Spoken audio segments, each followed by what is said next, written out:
Save किया था ना? मैं सिर्फ इसलिए गया था क्योंकि उसने मुझे कॉल किया, दैट्स इट। बट लिसन तो, Save it for someone else. जिंदगी में सेव करना जरूरी है, मगर जब बात पैसों की हो सिर्फ सेविंग से काम नहीं चलेगा। इक्विटी म्यूचुअल फंड्स में इन्वेस्ट कीजिए और अपने सेविंग्स को आगे बढ़ने का मौका दीजिए। Mutual fund investments are subject to market risks. Read all scheme related documents carefully. Captain Abdul Majid उन लोगों में थे, उन पाकिस्तान के फ़ौज के अफसरों में थे जिन्होंने शेख मुजीब को 1975 में मारा था। शेख मुजीब, उनके भाई, उनके ब्रदर इन लॉ, उनके पत्नी, उनके 3 लड़के, उनकी 2 बहुओं, उनके बच्चों, सबको मार दिया था, सारे परिवार को मार दिया था। सिर्फ 2 लड़कियां उनकी थीं जो जर्मनी में थीं, जिसमें शेख हसीना भी हैं, वो वहाँ बच गई थी क्योंकि वो बांग्लादेश में थी नहीं। तो उसमें 20 अफसर इन्वॉल्व थे बांग्लादेश आर्मी के। उनमें से 15 को ट्रायल कोर्ट में सज़ा हुई थी, फिर अपील के बाद 12 को रह गई थी मौत की सज़ा। 12 में से 5 को मौत के घाट उतार दिया गया था 2010 में जनवरी में। 1 को आज सज़ा दी गई है, 2 उनमें से मर चुके हैं अपने आप, और कुछ इधर उधर भागे हुए, जो भी लगता है कि जैसे समय आगे जाएगा काबू आ जाएंगे। एक तो उनमें से बल्कि थाईलैंड में था, लेकिन फिर बांग्लादेश और थाईलैंड ने एक्स्ट्राडिशन की ट्रीटी साइन कर दी आपस में, तो उसको वापस भेज दिया गया। उसको भी पहले ही फांसी दे दी गई है। तो ये एक कहानी है जो हमें 1975 में लेके जाती है और 1975 की गर्मियों में लेके जाती है। और हमें समझना पड़ेगा कि 1975 की गर्मियों में हमारे उपमहाद्वीप की स्थिति क्या थी। तब आप देखिए कि अभी सिर्फ 3-3.5 साल हुए थे, बांग्लादेश की लड़ाई हुई थी, बांग्लादेश नया आज़ाद हुआ था। उसके पहले बांग्लादेश में पूरी तबाही की थी पाकिस्तान की फ़ौज ने, इतने लोग मारे गए। उस समय वहाँ की 15-20% आबादी तो भारत में शरणार्थी बन के आ गई थी। उनकी बिल्कुल अर्थव्यवस्था ख़त्म थी, भुखमरी थी, बुरा हाल था। मतलब दुनिया में जो बास्केट केस कहते हैं, तो सबसे बड़े बास्केट केसेस में था, उसको कुछ छोड़ा नहीं था पाकिस्तान ने। दूसरी तरफ पाकिस्तान लड़ाई हारा हुआ था, मोराल लो था, देश की अर्थव्यवस्था ख़राब थी। तीसरा भारत। अब भारत में भी, हालांकि भारत युद्ध जीता था, लेकिन युद्ध में बहुत खर्चा होता है, और वैसे भी अर्थव्यवस्था उस समय बहुत ख़राब थी। हालांकि भारत में ग्रीन रेवोल्यूशन, हरित क्रांति आ चुकी थी, लेकिन फिर भी स्थिति ठीक नहीं थी। और जो थोड़ी बहुत बची थी वो 1973 में बराबर हो गई, जब यौम किप्पुर की लड़ाई हुई इजराइल की और अरब देशों की। उसके बाद अरब देशों ने मिलकर आपस में तेल के दाम बहुत बढ़ा दिए। तो अगर आपको मैं वापस लेके जाऊं 1975 की गर्मी में, तो उस समय भारत में जो इन्फ्लेशन कहते हैं, मुद्रास्फीति, महंगाई बढ़ने की दर, वो हर क्वार्टर में 30% तक पहुंच गई थी, 28 से 30% तक थी। तो बुरा हाल था। तभी ये फिल्में बनती थी, बाकी कुछ बचा तो महंगाई मार गई टाइप। बहुत बुरा हाल था। तो उस समय तीनों देशों का बुरा हाल था। उस स्थिति में पॉलिटिकल अस्थिरता भी बहुत ज़्यादा थी तीनों देशों में। पाकिस्तान को हम छोड़ देते हैं, लेकिन भारत में इंदिरा गांधी का चुनाव जो रायबरेली का था, पहले ही रद्द कर दिया था इलाहाबाद हाई कोर्ट ने। सुप्रीम कोर्ट ने उनको थोड़े दिन के लिए स्टे दिया हुआ था, तो बड़ी घबराहट थी।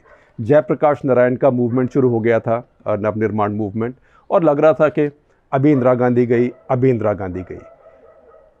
उसके साथ साथ बांग्लादेश में शेख मुजीब वहाँ पे राष्ट्रपति थे, लेकिन वहाँ पे भी क्योंकि बहुत गरीबी थी और बहुत करप्शन थी, बुरा हाल था, लोग नाराज़ थे, तो अवामी लीग की एक नौजवान ग्रुप ने एक नई इंसर्जेंसी शुरू कर दी। उसका नाम उन्होंने रखा गौरव वाहिनी। तो उसका बहुत दंगा चल रहा था, तो वो सरकार भी टेंशन में थी। तो अब देखिए, अब ये डेट संभाल के देखिएगा, 7 जून को बांग्लादेश में एक मीटिंग की गई शेख मुजीब के घर में, जिसके बाद उन्होंने अपने संविधान में संशोधन किया। वो संशोधन क्या किया कि उस संशोधन के साथ साथ उन्होंने शेख मुजीब को कहा कि आप एक नई पार्टी बनाइए, और नई पार्टी का नाम उन्होंने रखा बक्साल, बांग्लादेश कृषक श्रमिक अवामी लीग, और कहा कि ये पार्टी जैसे रेवोल्यूशनरी कम्युनिस्ट पार्टी होती है कहीं की, ये ऐसे हो जाएगी, इससे बाकी सारी पार्टियां ख़त्म हो जाएंगी और जो वहाँ प्रेस की आज़ादी वगैरह है वो भी ख़त्म हो जाएगी। तो एक तरह से ये डेमोक्रेटिक डिक्टेटरशिप इस्टेब्लिश करी गई 7 जून को। और आप याद रखिए कि उसके 3 हफ्ते के बाद भारत में भी इमरजेंसी हो गई। और इंदिरा गांधी ने तब यही कहा कि देखिए हम सबको ख़तरा है, ये अमेरिका से, CIA से, उन्होंने सीधा सीधा नहीं कहा लेकिन काफ़ी उनके लोगों ने तो सीधा भी कहा, क्योंकि उससे करीब 1.5 साल पहले ही चिली में सैल्वाडोर एजेंडे थे जो कि पॉपुलर वहाँ के राष्ट्रपति थे और लेफ़्ट के थे, उनकी हत्या की गई। उसकी जगह जनरल पिनोशे ने सरकार बनाई और उसमें ये आम माना जाता था और ये तो इतिहास में भी प्रूव किया हुआ है कि CIA का हाथ था। तो उस टाइम ये ख़तरा बहुत चल रहा था। तो 7 जून को मुजीब ने यहाँ बांग्लादेश में किया। 3 हफ्ते बाद इंदिरा गांधी ने इमरजेंसी लगाई। तो उस समय बांग्लादेश में कुछ अफसर थे, इसीलिए इसको कहते हैं मेजर्स कू या कर्नल्स कू। तो कुछ अफसर थे, ज़्यादातर मेजर थे, मेजर रैंक के, 1-2 कैप्टन थे और एक आधा कर्नल था। वो सब अपना बैठ के आपस में बात करते रहे कि भाई ये क्या बात है, हमारा देश तो अब ख़त्म हो रहा है, इसको कुछ करना पड़ेगा और देश को बचाने के लिए मुजीब को हटाना पड़ेगा। तो उन्होंने ये प्लान बनाई कि मुजीब के घर में घुसते हैं और उससे कहते हैं या तो वो इस्तीफ़ा दे दे और अपने आप को हमारे हवाले कर दे, हम उसको फिर गिरफ़्तार करके कैंटोनमेंट में ले जाएंगे और बाद में देखेंगे उसके साथ, और अगर नहीं आएगा तो उसको हम मार देंगे। तो ये उन्होंने प्लान करी। ज़ियाउर रहमान उस टाइम मेजर जनरल थे, बांग्लादेश आर्मी में चीफ नहीं थे, उनके पास गए। उन्होंने कुछ खास कहा नहीं, लेकिन अब ये साफ़ है कि वो भी उस प्लान में शामिल थे। तो ये लोग 15 अगस्त 1975 को, जो भारत का स्वाधीनता दिवस है, उस दिन वहाँ पहुँचे। मुजीब के घर में उनके 2 भाइयों को मारा, उनके 3 लड़कों को मारा, और बल्कि तीसरा लड़का शेख रसल तो उस टाइम मेरे ख्याल 10-12 साल का ही था। उनके तो 3 लड़के, 2 भाई, भाइयों की पत्नियां और बहुत लोगों को मार दिया। और ये 4 ग्रुप में बट गए। उनमें से एक ग्रुप बाहर गया कि अगर उनके जो ऐसी फ़ौज है जो अभी शेख मुजीब के साथ हो, अगर वो आए तो उनका हम मुकाबला करेंगे। वहाँ आर्टिलरी भी ले आए, तोपें भी ले आए, वो अपनी टैंक भी ले आए।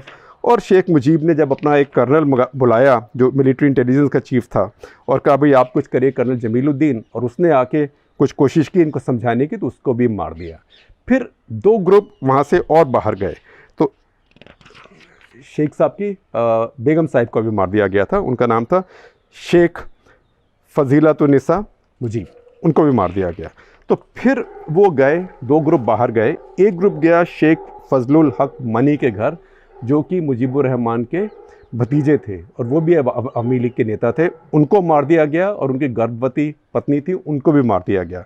फिर एक और ग्रुप गया, ये अब्दुल राब सरनियाबत, ये मुजीबुर रहमान के ब्रदर इन लॉ थे, उनके घर गए और जाके उनको मारा, उनकी परिवार को मारा, ताकि सारा उनका परिवार नामो निशान उसका ख़त्म हो जाए। तो ये जो चौथा ग्रुप था, इसमें कहा जाता है कि अब्दुल मजीद, जिसको अब मौत की सज़ा हुई है, ये इस ग्रुप के अंदर था। और उसके पहले भी उसका रोल बड़ा ये था कि उसने जो बंगाल लांसर्स जो उनकी रेजिमेंट है, जो आर्मर्ड कोर की टैंकों के रेजिमेंट है, उससे हथियार उसने निकाले थे, क्योंकि उसके किए बिना ये नहीं होता। तो वो उसका रोल जो था उसके अंदर बहुत सेंट्रल था। तो जब शेख मुजीब को मारा तो उसके साथ साथ ही 4 नेता और थे जो अवामी लीग के बनाने वाले नेता थे। और ये पहले 2 इसमें से पहले प्रधानमंत्री थे, एक पहले उपराष्ट्रपति थे और एक पहले होम मिनिस्टर थे। ये थे ताजुद्दीन अहमद, मंसूर अली, सैयद ज़फ़रुल इस्लाम, कमरुज़्ज़मान। इन सब को अरेस्ट कर लिया गया। इनको अरेस्ट करके ले गए और एक और वहाँ पे उनके कॉमर्स मिनिस्टर थे, वाणिज्य मंत्री खांडेकर मुश्ताक अहमद, उनको राष्ट्रपति बना दिया गया। और उन्होंने क्या किया, राष्ट्रपति बनते पहले तो जो आर्मी चीफ था उसको हटा के और ज़ियाउर रहमान को आर्मी चीफ बना दिया। और दूसरा उन्होंने एक ऑर्डिनेंस पास किया। उस ऑर्डिनेंस के हिसाब से ये जितने फ़ौज के लोगों ने, अफसरों ने जो गलत काम किया था, उस पर उनको इंडेमनिटी दे दी गई कि उनके ऊपर कुछ केस नहीं हो सकता। वो बाद में जब शेख हसीना आई तब वो इंडेमनिटी हटाई गई और उसके बाद दोबारा से उन पे मुकदमे शुरू हुए। अब ये ड्रामा वहाँ नहीं ख़त्म हुआ, जो खून का ड्रामा था। ये 4 जो अवामी लीग के नेता जो मैंने आपको बताया, ताजुद्दीन अहमद, मंसूर अली, सैयद ज़फ़रुल इस्लाम और कमरुज़्ज़मान, जिनको जेल में बंद कर दिया था, इनको 3 नवंबर को मार दिया गया जेल में। इनको मार दिया गया, उसमें भी ये अब्दुल मजीद शामिल था। उस केस में भी उसको आजीवन कारावास की सज़ा हुई है। अब तो खैर उसका कोई मतलब नहीं है क्योंकि उसको मौत की सज़ा ही हो गई है। तो जब 3 नवंबर को उनको मारा गया तो बांग्लादेश की फ़ौज में एक और अफसर थे, ब्रिगेडियर खालिद मुशर्रफ। उसको ये बहुत बुरा लगा क्योंकि वो देशभक्त था और वो मुक्ति बाहिनी में भी बहुत लड़ा था, उसको बहुत इनाम भी मिले थे। तो उसने अपने दोस्तों को इकट्ठा करके एक और कू कर दिया। इसीलिए कहते हैं बांग्लादेश में कर्नल्स कू हो रहे थे। तो उसने फिर कू किया, उसने खंडकर मुश्ताक अहमद को हटाया और फिर वो ज़िया के पास गया, ज़ियाउर रहमान के पास गया और कहा आप कुछ कीजिए, इस देश में हमें फिर से नॉर्मलसी लानी है। लेकिन ज़ियाउर रहमान की वो मर्ज़ी नहीं थी। सिर्फ 4 दिन के अंदर अंदर ब्रिगेडियर खालिद मुशर्रफ को भी मार दिया गया। वो और उनके 2-3 साथी अपने कोई दोस्त के घर खाना खाने गए हुए थे आगे की प्लान करने के लिए, वहीं पे आके उन सबको मार दिया गया क्योंकि वो भी एक कॉन्स्पिरेसी थी। वो मामला ख़त्म हो गया। फिर ज़ियाउर रहमान बन गए वहाँ पे बांग्लादेश के डिक्टेटर। तो एक समय आ गया भारत के लिए जब ऐसे लगा कि जो बांग्लादेश की लड़ाई की इतना कुछ उसमें जो पाया वो सब कुछ खोया गया, क्योंकि एक तरफ ज़ियाउल हक भारत के और एक तरफ ज़ियाउर रहमान, दोनों पुराने फ़ौजी, और दोनों पुराने फ़ौजी पाकिस्तान की आर्मी में एक साथ ही काम कर चुके थे। जो ज़ियाउर रहमान भी थे बांग्लादेश में, उनको 1965 में खेमकरन की लड़ाई में, तब वो स्पेशल फोर्सेस ऑफिसर थे जिसको कमांडो कहते हैं, वो भी कमांडो थे। उस लड़ाई में उनको हिलाले जुरत मिला था जो पाकिस्तान का महावीर चक्र होता है एक तरह से। बाद में वो बांग्लादेश आ गए थे। तो ये एक बड़ी भारत के लिए मुसीबत थी। और फिर उसके बाद 1981 में ज़ियाउर रहमान की भी हत्या हुई। फिर कुछ समय के बाद इरशाद आए, बाद में इरशाद निकले, फिर इरशाद जेल गए करप्शन के चार्जेस में। उसके बाद एक तरह की स्थिरता आई बांग्लादेश की पॉलिटिक्स में। पहले खालिदा जिया, शेख हसीना, इनके आपस में रहता है। अभी जो स्थिति है वो ये है कि शेख हसीना एक तरह से बांग्लादेश में इलेक्टेड डिक्टेटर हैं और ये आदमी अब पकड़ा गया तो उन्होंने कोई टाइम उसमें बर्बाद नहीं किया। पकड़े जाने के 4-5 दिन के बाद ही इसको फांसी पे चढ़ा दिया गया। तो ये एक बहुत बड़ा चैप्टर बांग्लादेश के इतिहास में ख़त्म हुआ। अब कहानी ये है, अगर मैं आपको फिर से ले जाऊँ 1975 में, कि वो उस टाइम इतना कुछ हो कैसे रहा था। सल्वाडोर अलेंडे चिली में, पाकिस्तान में हालांकि उस टाइम नहीं हुआ और 2 साल के बाद हुआ, भुट्टो को बंद किया गया और ज़ियाउल हक बन गए। लेकिन ये सब चीज़ें जो थीं उस टाइम कोल्ड वॉर बहुत ज़्यादा चल रही थी और बहुत लोगों का सोचना था कि इसके अंदर बड़ी इंपीरियलिस्ट कॉन्स्पिरेसी है। अब हम नहीं जानते। हालांकि उपमहाद्वीप में मुजीब की हत्या उसका एक आउटकम बताते हैं। और एक किताब थी, ये आप उसको लाइब्रेरी में देख सकते हैं, लॉरेंस लिफशुल्ट्ज़ की किताब का नाम है बांग्लादेश द अनफिनिश्ड रेवोल्यूशन। अगर वो पढ़ेंगे तो वो किताब आपको कहेगी कि ये काम सारा CIA का था।